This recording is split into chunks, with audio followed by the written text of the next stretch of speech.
Welcome to Blindspot. I'm Steve Reardon. My guest today is Professor Neil Malhotra. Neil Malhotra is a professor of political economy in the Graduate School of Business at Stanford University. He also holds a courtesy appointment in the Department of Political Science. He serves as the Louise and Claude Rosenberg Jr. co-director of the Center for Social Innovation at the Stanford GSB. He has authored over 60 articles on numerous topics, including American politics, political behavior, and survey methodology. His research has been published in the American Political Science Review, the American Journal of Political Science, the Journal of Politics, Science, and the Proceedings of the National Academy of Sciences, among other outlets. And he currently serves as an associate editor of Public Opinion Quarterly and the Journal of Experimental Political Science. He received his MA and PhD in political science from Stanford University, where he was the Melvin and Joan Lane Stanford Graduate Fellow. He received a BA in economics from Yale University. Professor Malhotra, welcome to Blindspot. Thanks so much for having me. So I spent some time yesterday trying to figure out what to talk about today, but we're obviously sitting here the morning after the election. I guess what people are calling a historic election, seeing President Trump being elected. And I guess my first question is, what happened? Yeah, this is a shocking result. So I would say it's clearly the most shocking political result of my lifetime and probably of two generations. So the last result I think this surprised people this much was the Dewey defeats Truman election in 1948, where the polls were so off. So I think, when you ask the question, what happened, there's two questions I think you're asking. So one, how could the polls have been so off? And I think there's a lot of doubts now about how we measure opinion and whether we're missing a lot of people and we don't have the techniques to adjust for the fact that we're missing a lot of people. And then the second is, forget about the polling, what actually happened in the country. Right. I think one thing that happens is that there's a lot of conventional wisdom in herding. And I think it's just people are very overconfident in what they think is going to happen and what people believe. So, the two things you always hear, things like, the demographics of the country are changing. Right. Second, kind of the older white voters are dying off, right? And the middle class white voters.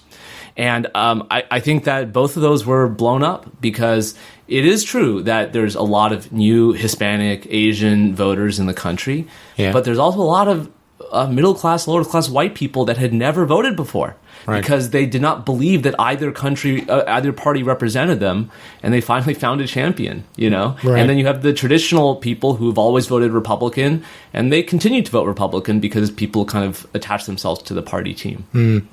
I guess, so the one interesting thing is it wasn't even close. It looks like he's rounding out on kind of 300 electoral votes. Well, that's okay, we have to be kind of clear what we mean by that. So the sensitivity between the popular vote share and the Electoral College is very sensitive. Right. So, if you win 1 or 2 percentage points more votes, you can get huge amounts in the Electoral College. It just spikes up, right? That's kind of how the sensitivity relationship works. That's what we call a seats votes curve. Mm-hmm. For example, if Hillary Clinton had actually done a percentage point better, she would have won Florida and Pennsylvania. Okay. Now, she may not have won the election still. Yeah. It would have been much close, but it would have been a nail-biter election. I think the narrative would have been very different if there was a 1 percentage point swing. Right. So, but, you're right. That people thought that she was going to win a blowout of 4 percentage points, and it's going to be very close in the popular vote, and she might come out a little bit ahead in the popular vote. Right.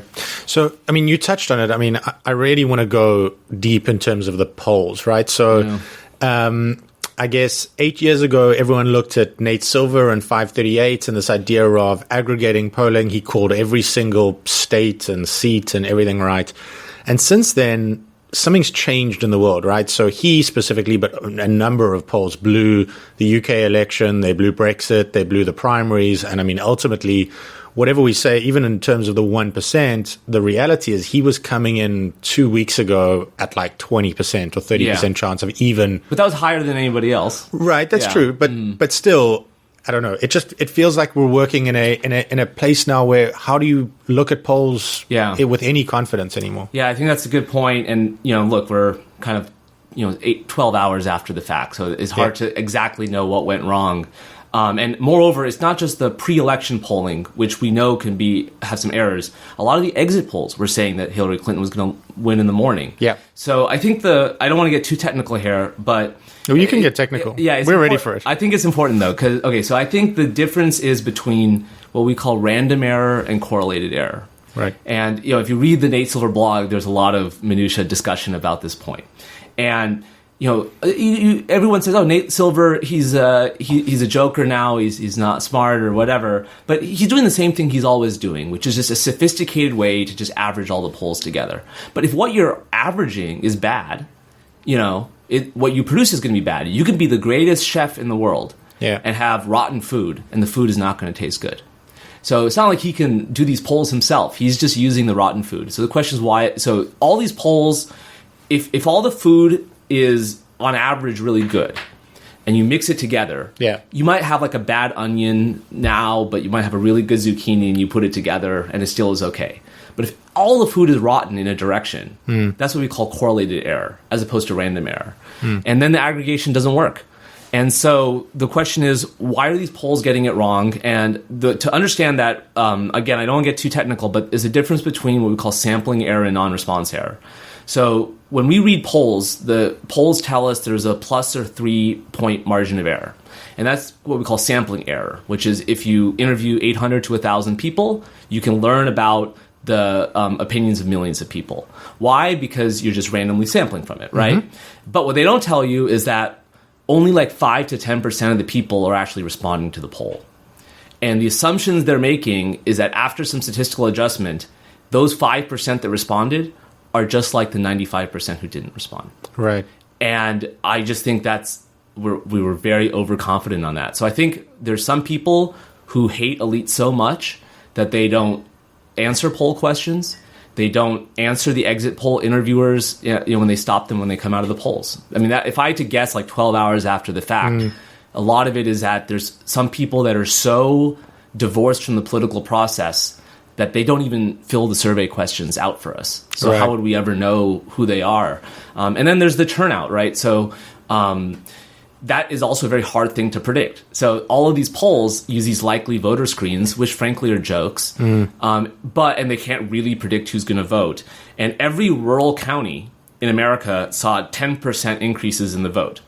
That's a lot. And it doesn't seem like a lot, but when you think of how many of these rural counties there are across the country, and they add up, right? Every place has, X number of more people voted yesterday.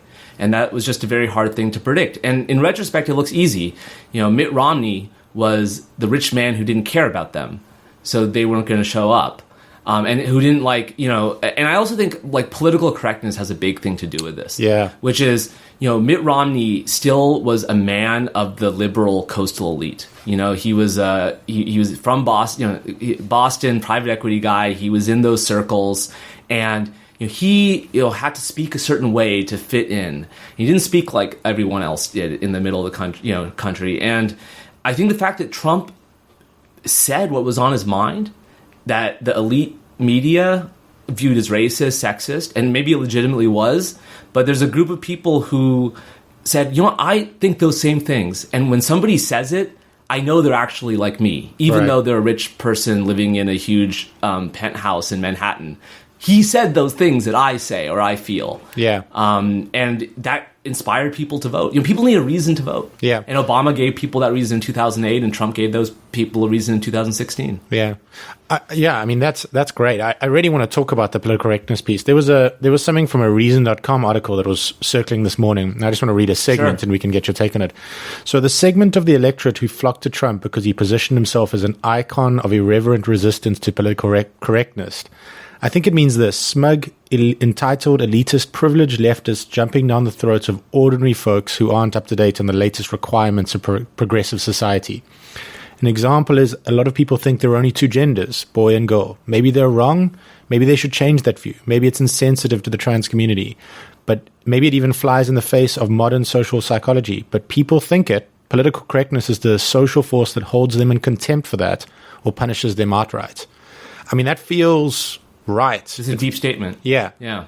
And I mean, how much of this, that rural community, this support swing do you put down to kind of that rejection of... Yeah, I mean, it could not just be urban, rural. I mean, like Peter Thiel would agree with Right. a lot of that. And I mean, Peter Thiel is someone who was a conservative growing up in kind of a coastal liberal elite society, and has always felt, I think, out of place. Yeah. Right. And I mean, I'm sure he would express a lot of those similar things. I think even people in suburban and urban areas might agree with that.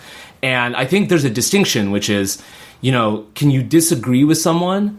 Or is like the world moving so fast that they kind of automatically get put in the category of like segregationists and things like that. So I think there's a group of people who, very, very quickly and more quickly and rapidly we've seen on a lot of social issues was that if you didn't believe a set of things, you were equivalent to like, you're from South Africa, like supporting apartheid or something. Yeah. So it's like within the course of a few years, it's like not only did you have to support gay marriage, support the transgendered rights, support all of this, but if you didn't, and I'll give you another example of that besides the transgender rights is the Black Lives Matter.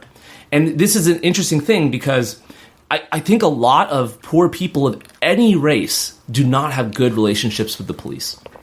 Especially, it's much more acute in the African American community in urban areas, but it is also the case in rural white areas that there's tensions between police and citizens. It's a major problem. Yeah. And I actually think there was a huge opportunity to say we need major criminal justice reform at all levels in America.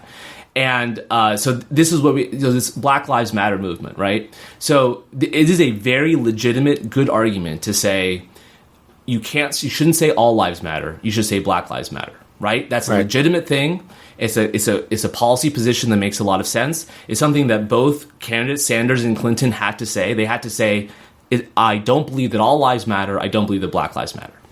But it eventually got to the point where if you said that all lives matter, that was a racist statement. Right. And that's how the elites in the coastal media viewed it. Again, this is not calling someone the N-word. It's not like an explicit... This is saying the words, all lives matter. Yeah. Now, you can have a political disagreement with someone over those words, but to say that, like, you are a racist person for saying words like all lives matter. Now, maybe those words... And it's a chicken and the egg. Because now those words, like, among some people are, like, equivalent to not being racially sensitive because it's politically developed that way. Yeah. But wind the clocks back a year. When someone said all lives matter, they weren't trying to be racist. Yeah. They actually might have been trying to say, actually, like, this is a problem that affects everybody. And we need to, like, solve it together. But the initial reaction was, no, you can't say that. So now... If like an alien came to Earth and said all lives matter, you would say, yes, that's racially insensitive. But you have to wind the clocks back a year and put yourself in the position of these people who just see like the world kind of saying, if you don't believe these few things, you're kind of ostracized in some ways. Or even, just touching on the Black Lives Matter, I've heard the opinion of, well, I don't agree with everything that movement represents. I think there are factions of the movement that are anti-police or pro-violence, or I'm uncomfortable with it, but I'm never going to say that in public because that's a racist thing to say. Yeah, that's right. It comes back to this like Ben Shapiro thing, which, he basically just claims that people are tired of being called racist, bigot, homophobes, and feel like they've been called that for 8 years, and that this is a response to that. Yeah, and I think, it really ties into like the basket of deplorables thing. Right. And so it could be that Hillary Clinton is right on that, that 50% of the Trump supporters are actually racist. Right? But the other 50% are just told they're racist, but they're really, not. But when Hillary Clinton says, oh, it's the basket of deplorables, you feel like she's talking about you, even though maybe she's not. Because there is data where we see people do give racist responses in the surveys, and they are more likely to vote for Trump. But it's not his whole coalition.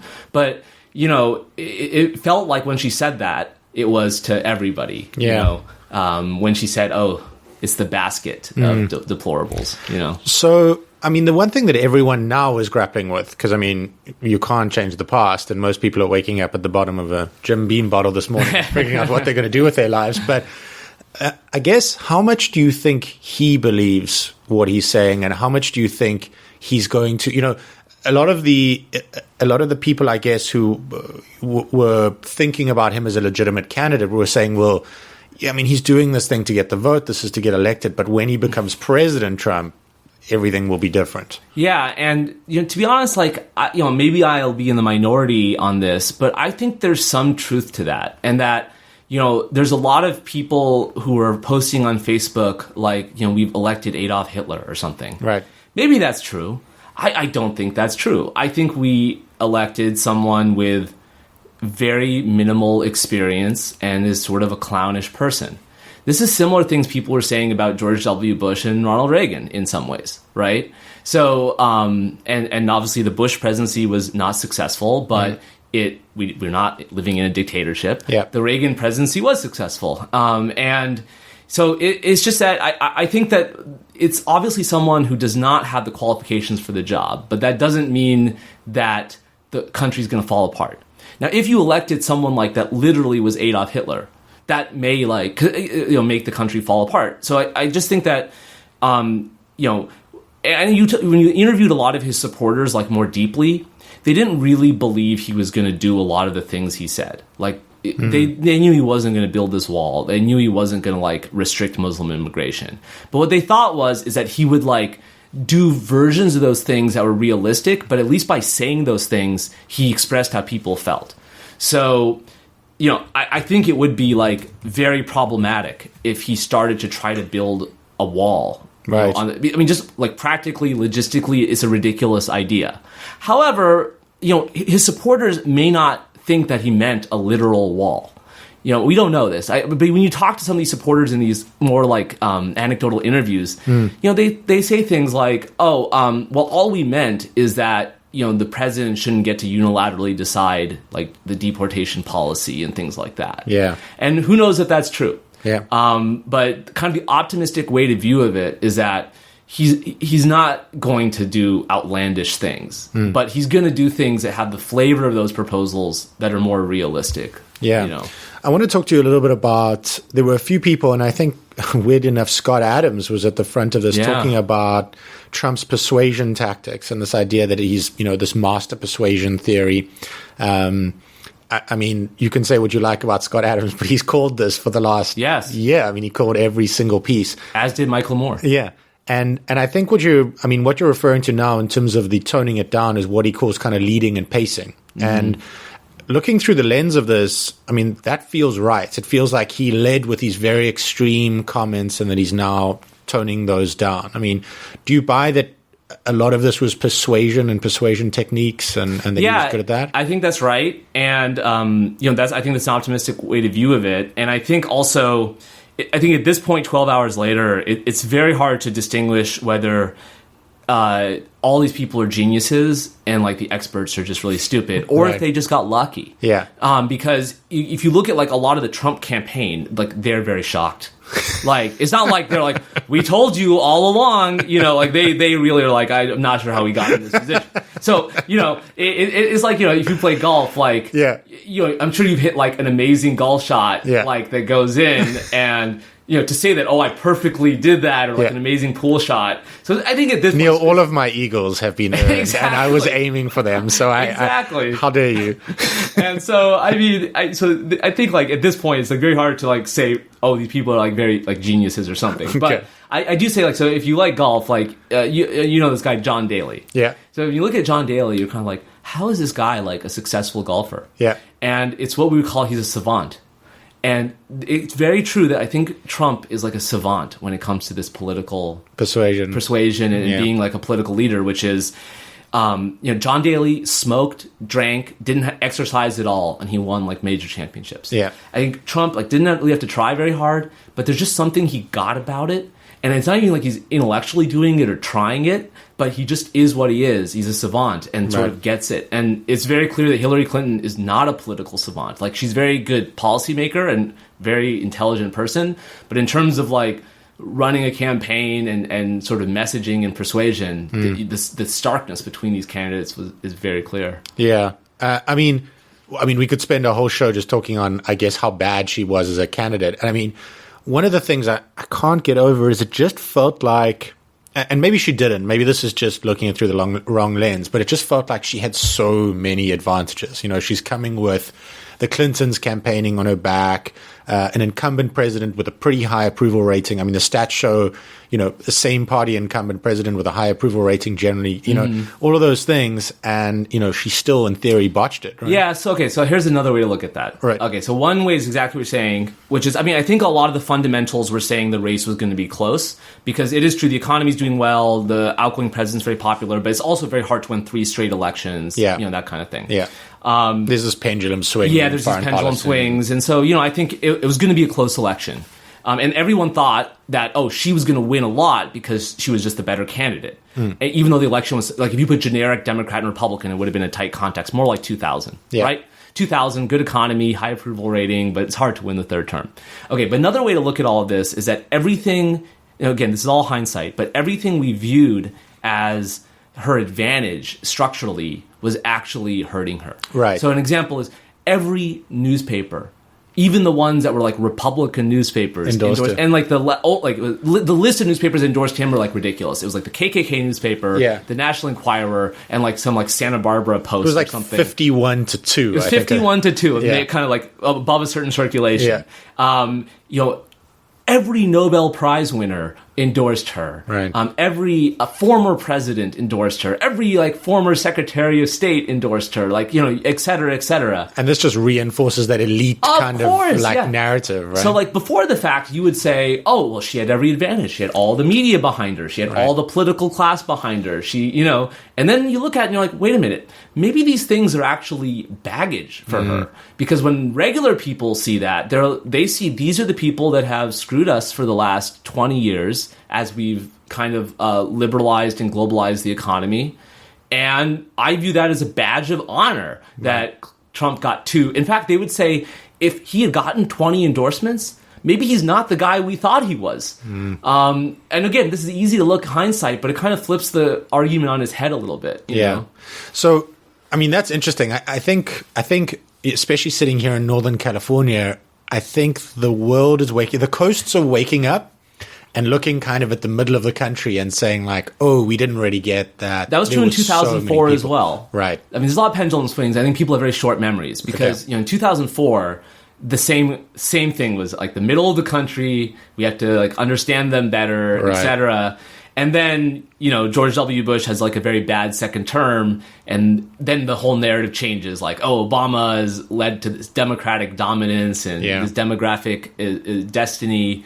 And we're back where we were 12 years ago. Right. So one quick thing I want to talk about. I saw the Latino vote or the Hispanic vote coming out this morning. And basically the comment was that Trump did better in the Latino community than Romney did, kind of up to 30%. And from the outside looking in, that feels surprising to people. Yes. So again, I think we have to delve into the exit poll data a little bit more carefully. So the way these exit polls are sampled, it can be sometimes misleading depending on where they did the sampling. So when you kind of really slice and dice it, but let's just assume it is true. Yeah. And it actually does make a lot of sense why it would be true, because to get the swing he did from Romney, you can't just dominate against whites. Everybody else has to move. Everybody kind of has to move towards you a little bit. And so the reason I think for that is that, I think there's this kind of media view that everybody who has a certain skin color, is the same or something like that. Yeah. And I think a lot of Hispanics have the same issues that a lot of whites do. Yeah. Especially Hispanics who are legal citizens who've been here in the country a long time, maybe even multiple generations. And, they're kind of wondering where everything is going. So, I'll just give you 2 thoughts on this kind of thing, which is, one, when Hispanics in the second generation are as rich as whites. Yeah. So they and we think whites who are middle class have a lot of things that make them Republican. Mm-hmm. A lot of Hispanics have those same kind of qualities. Right. They're family people, income earners, et cetera, taxpayers, et cetera. Yeah. Second, I'll say the future of the country is going to be many, many Latino and Asian young people supporting older whites on Social Security and Medicare. Yeah. And the political dynamics of this are very hard to predict. like, and Trump saw it because he's not against Medicare or Social Security. Yeah, right. yeah. Paul Ryan is, and and I think just that shows you is that this kind of picture is more complicated than saying, oh, the Hispanics hate Trump or something like that. I just think people are very heterogeneous and hard to predict sometimes. I mean, that's really interesting to me because, I mean, one of the things was looking back at, I guess, even the 2004 narrative or before that, there were these interest groups that it felt like a Republican candidate needed, right? So, like, one of them specifically is like this evangelical Christian movement, or you needed to be against Medicaid or Medicare or Social Security reform or whatever. And he's just blown the lid off that to some degree. So, I mean, while we have short memories, that feels different in a way that you just don't need, you don't need to go to evangelical universities and drum up that support. You can also be pro-choice and have said that you supported gay marriage and had 3 marriages. I mean, I think the lesson from this for the Republicans, and this is an interesting party because I think their party as they knew it doesn't exist. I just think a lot of Republican elites did not really know what their voters believed. Right. And I think there's a lot of intellectuals in the conservative movement who live in Washington, Manhattan, who work at places like the American Enterprise Institute or the Heritage Foundation. There's a little tower about 200 yards away. Hoover Institution, other areas near coastal areas. And I think these people say, oh, here's a list of things that conservatives should believe. They should believe in, a pro-immigration policy that is good for business. They should believe in free trade. They should be pro-life. They should be against gay marriage. And a lot of regular Republicans didn't believe any of this stuff. Right. And Trump, again, it's the savant aspect of it, is that he kind of said he was authentic and said kind of what he thought, and it resonated. And everyone else was too scared in a lot of ways to say this kind of stuff, Okay, so I mean, that's really interesting because obviously leading up Paul Ryan, there was the conference call, post the tape, all that kind of stuff. And it felt like the Republicans were, looking to get off the sinking ship. Yeah. Including the vice president. Yeah. Looking at the Senate race now, the House race, how the governors have panned out. If anything, was he a rising tide that lifted all boats? And what does the Republican Party look like understanding that, today? Yeah. So, again, coattails are something that's very hard to prove. But, you could argue that he had very high coattail effects. And he outran some of the people in these states that he did better than them. And oftentimes, the people he lifted up had different policy stances than him. But it didn't seem to matter very much.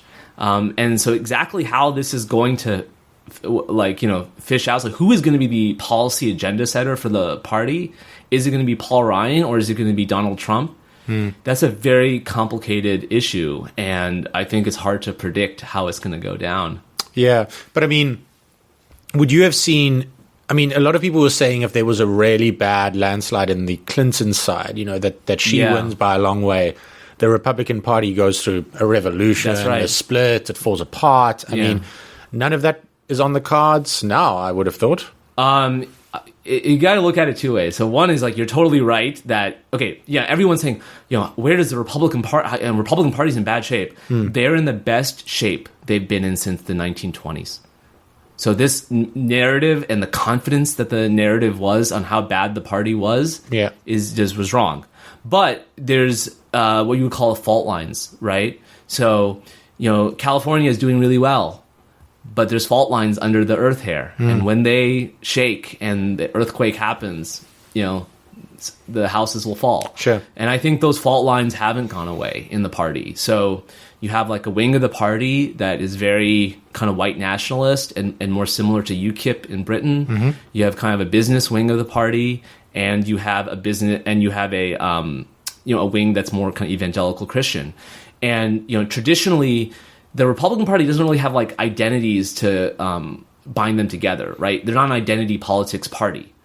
An identity politics party is easier because you can just say, oh, if you look like this, you should be part of our party. Yeah. And just, we'll figure out the issues later. Yeah. But the Republicans have always been, as you said, the Hoover Institute, these intellectuals say oh, this is what the party believes and is centered around ideas. And if you have 3 groups of people with very different ideas, those are fault lines. Right. And now today the Republicans are doing really well, but we could be having this conversation in 4 years and they get blown out. That they had a horrible 4 years, and Trump goes down in like a terrible defeat. So I want to talk a little bit about, I guess, what you're talking about, these institutions and the elites within the Republican Party being, I guess, the policy leads of the party. And even unconventional candidates like Reagan and, I guess, George W. Bush lent on those institutions a lot. So, I mean, one of them is just when you look at the foreign policy community, there were just a whole bunch of Republicans that signed these letters. I guess there was an Austin conference and a whole bunch of these things that said they'll never work for Donald Trump. Now, first of all, some of them obviously might change their mind now that they're being offered jobs in Washington. But cynicism aside, do those, what does his policy team look like? So, is he able to recruit good people to be around him? Yeah. And do the power of these institutions wane over a candidate that in theory did it without them? Yeah, those are really good questions. I don't have great answers to that. You look at the kind of people who he's thinking of, and I mean, who knows if these media reports are right? Yeah. And they're very much people who were loyal to him. Right. Giuliani, Newt Gingrich, Reince Priebus, these kind of people who might be part of the cabinet, as opposed to saying what Doris Kearns Goodwin would say, like the team of rivals. Like, all right, now let's get some of the people who don't agree with me into this cabinet. Like, try to get Lindsey Graham into the cabinet and work, et cetera. And that's kind of what Obama did, right? He chose his big rival, Hillary Clinton, who don't get this wrong. They had a very bad campaign in 2008, and he invited her to be Secretary of State. And, you'd hope that maybe Trump does something similar, and that if he actually goes to the elites, the foreign policy elites, right, the Condoleezza Rice types, et cetera, and, says, I need help, please join this administration. I think there is patriotic duty that people would, but he's got to reach out, I think. Yeah. Okay, so I mean, let's shift from red to blue and talk about the Democrats. So Humpty Dumpty sat on the wall. Humpty Dumpty had a big fall. How do they put all the pieces back together again? Well, they have a midterm coming up. Midterms are usually good for the out party, I think that's one thing. We just got done with one election. Yeah, I'm not sure we can talk about another one.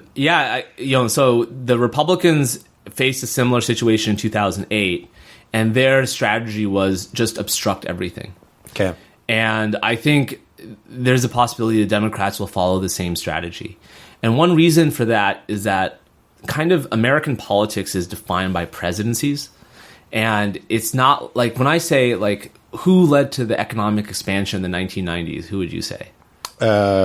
Clinton? Bill Clinton. Yeah. But nobody talks about Newt Gingrich, who was the Speaker of the House for 6 years, right? Right. And when they say, who led to the collapse of the financial sector, it's George Bush's fault. No one says, Nancy Pelosi was Speaker of the House then, right? You can't cold call me on my own show. I'm just pointing that out. But, in the Reagan, nobody says Tip O'Neill was responsible for that. Right. So I think that does lead to like an incentive where there's not much incentive to cooperate, especially when the elections are tight. And it's not like Republicans have like 60 Senate seats. They have 52, 53. It's not like they have like 300 people in the House of Representatives. They have 235, 240. Yeah. And those aren't like huge margins. So the Democrats might be incentivized to fight. And maybe that's what they're going to do. It might be a smart thing for them to do. Okay. So 12 hours in, we can open your little big drawer there and get out our crystal ball. What does a presidency of Donald Trump look like? Yeah, this is very hard to say. I would say that it depends a lot on who the chief of staff is going to be. They're a very powerful position, especially for someone like Trump who doesn't have experience.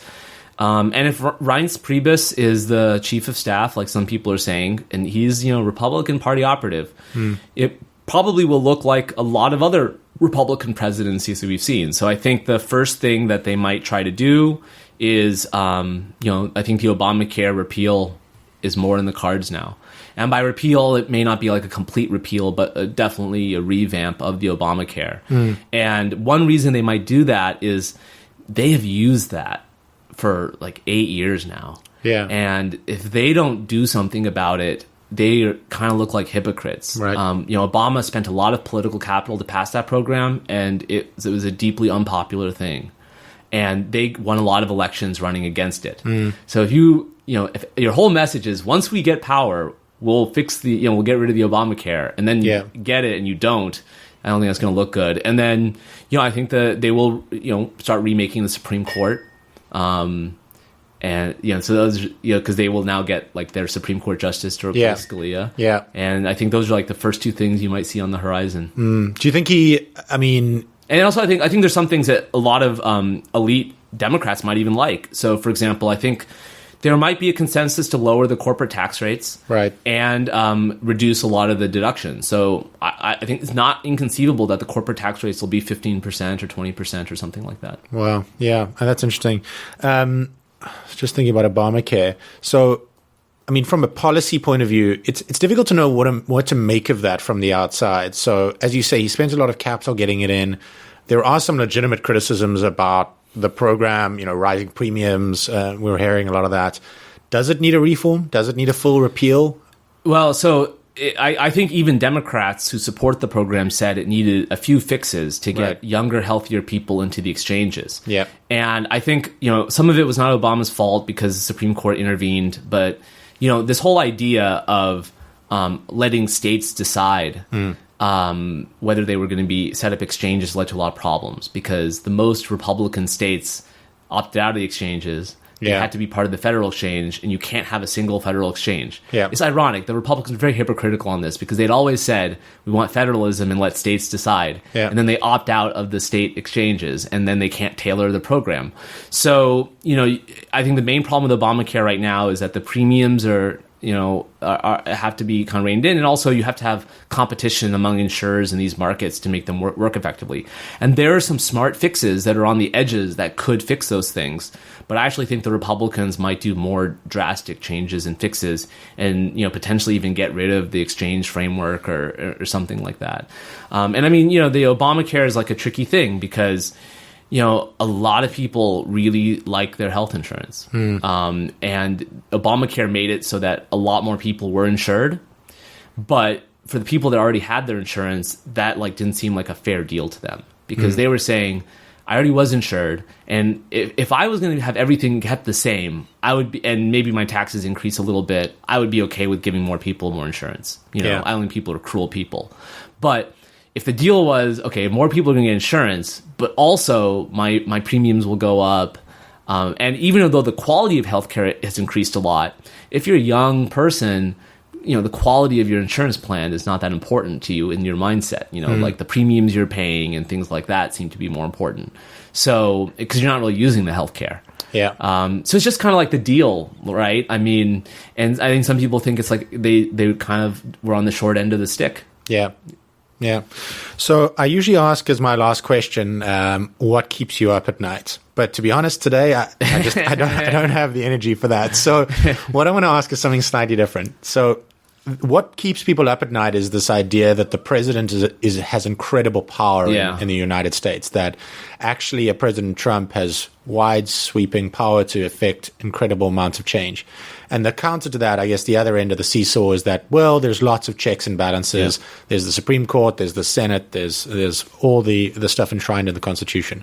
Should we be worried, or is it more measured? Yes and no. I think one reason not to be worried is that I think a check and balance that people often forget is the government bureaucracy. Right. The government is essentially run by these kind of career bureaucrats that kind of do all the normal day-to-day stuff, send out this Social Security check and things like that.